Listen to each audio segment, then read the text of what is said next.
The bell above the diner door jingled softly as customers came and went, but no one paid much attention to the young woman sitting alone near the window. Her name was Emily Carter, and she sat quietly in her wheelchair at a red vinyl booth, hands folded neatly in her lap. Outside, the afternoon sun spilled across the parking lot, but inside, Emily felt invisible. She had learned to live with that feeling. Emily was 22 years old. A car accident 3 years earlier had taken away the use of her legs and changed her life forever. She had once dreamed of becoming a teacher, loved long walks, and danced in her kitchen when no one was watching.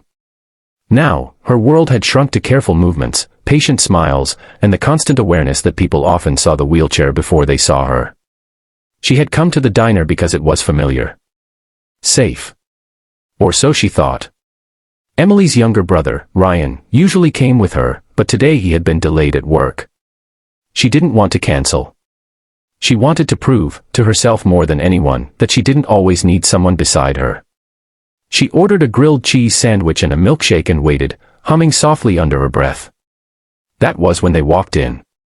5 teenage boys, loud and careless, wearing hoodies and smug expressions.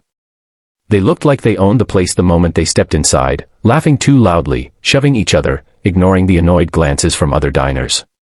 They slid into the booth behind Emily. At first, she tried to ignore them. But then the comments started. "Yo, check this out," one of them snickered. Another leaned forward. "Hey, does that thing come with turbo mode?" The boys laughed. Emily's shoulders stiffened. She stared down at her hands, pretending not to hear. "Hey," one of them said louder, tapping the back of her wheelchair. "You deaf too, or just broken from the waist down?" More laughter. A few customers glanced over, uncomfortable, but no one spoke. The waitress hesitated. Behind the counter, unsure of what to do. Emily felt heat rise in her chest. She had faced stares before. Whispering. Pity. But this was different. This was cruelty for entertainment. "Please," she said quietly. "Leave me alone." That only encouraged them. One boy leaned over her shoulder. "Ah, guys, she can talk. That's cute." Then, before anyone could react, he slapped her. Not hard enough to knock her over, but hard enough to sting. Hard enough to humiliate. The diner went silent. Emily's eyes filled with tears. Her cheek burned, but worse than the pain was the shame. She wanted to disappear. She wanted the floor to swallow her whole. "Oops," the boy said mockingly. "My bad." Ryan chose that moment to walk through the door. He froze. His eyes locked onto his sister, her trembling hands, the red mark on her face, the boys laughing behind her. "Emily," he said, his voice breaking. She looked up at him and shook her head, silently begging him not to make things worse. But it was already too late. "What did you do?" Ryan demanded, stepping forward. One of the boys stood. "Relax, man. It was just a joke." Ryan lunged. The fight lasted less than a minute. The diner manager rushed over, shouting. Someone called the police. The boys scattered, running out the door, still laughing. Ryan knelt beside Emily, his hands shaking. "I'm so sorry. I should have been here." "It's okay," she whispered, though it wasn't. The police arrived, took statements, and left with little more than a warning. The boys were gone. No names. No consequences. Emily went home that day feeling smaller than she ever had before. An hour later. Across town, in a quiet garage filled with the low hum of engines and the smell of oil, a group of men gathered around a scarred wooden table. They weren't teenagers. They were bikers. Men with weathered faces, leather jackets stitched with patches, and eyes that had seen enough of the world to recognize injustice when they heard it. One of them, a bald man with a thick gray beard named Jack Iron Miller, listened silently as his phone rested in his palm. His daughter, Lily, had just finished telling him what she'd witnessed at the diner. "They slapped her, Dad," Lily said, her voice shaking. Everyone just watched. Jack closed his eyes. He knew that diner. He rode past it every week. "Did the cops do anything?" he asked. No, Lily replied. They laughed it off. Jack stood up. The room fell quiet. We ride, he said simply. No one questioned him. They never did. Back at the diner. Emily didn't want to go back. But Ryan convinced her.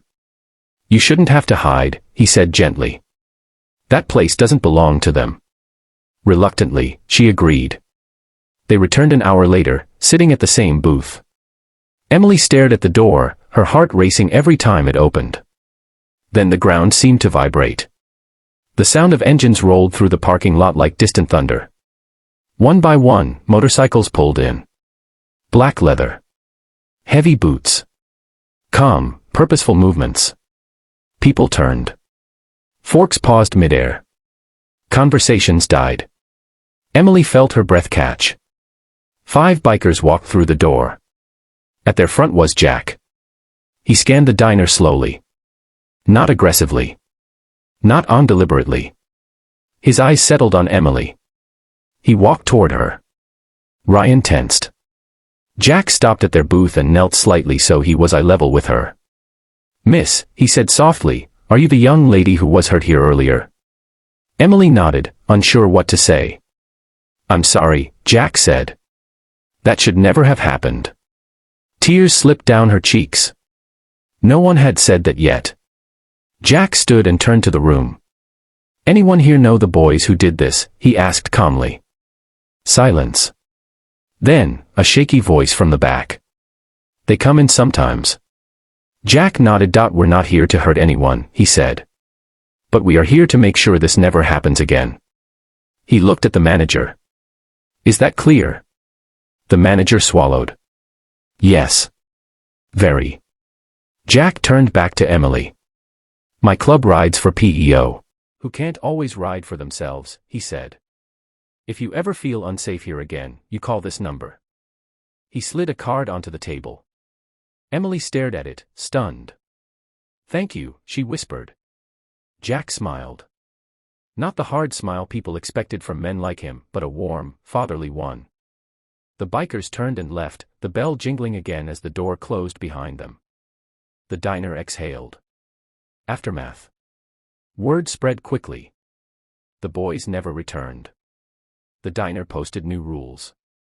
0 tolerance. Immediate bans. More importantly, Emily returned too.